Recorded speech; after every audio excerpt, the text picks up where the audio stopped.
अस्सलाम वालेकुम नाज़रीन, उम्मीद करता हूँ आप खैरियत से होंगे। एक लुकमानी नुस्खा आप लोगों के साथ शेयर कर रहा हूँ। इंतहाई ज़बरदस्त और मुजर्रब नुस्खा है। मर्द हजरात बड़े परेशान रहते हैं, कुव्वत में कमी, कुव्वत बा में कमी, कुव्वत मदाफ़ियत में कमी या कमज़ोरी फील कर रहे हैं और महंगी महंगी अद्वियात इस्तेमाल कर ली हैं और कोई फ़ायदा नहीं हो रहा। तो आज का नुस्खा आप लोगों के लिए बड़ा ज़बरदस्त है। सिंपल 3 चीज़ें लेनी है। इतना ज़बरदस्त और मुजर्रब नुस्खा है, एक टाइम रात को सोने से पहले इस्तेमाल कर लें 1 माह तक। मैं बड़े यकीन के साथ कहूँगा, अल्लाह पर यकीन है क्योंकि शफा देने वाली ज़ात अल्लाह पाक की है। तो सबसे पहले नुस्खा नोट कर लें। सिंपल 3 चीज़ें लेनी है, अक्कर करा, सफ़ेद मूसली और गूंद कतीरा।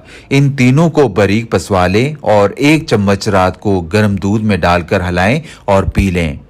कम अज़ कम 1 महीना इस्तेमाल कर लें। ज़्यादा भी इस्तेमाल कर सकते हैं, कोई नुकसान नहीं है, लेकिन 1 महीना जो बंदा इस्तेमाल कर लेगा इंशाअल्लाह मुझे दुआएं ज़रूर देगा। जो बंदा महंगी महंगी अद्वियात खा खा कर तंग आ चुका है, इस नुस्खे को ज़रूर आजमाएं। बहुत ज़बरदस्त नुस्खा है।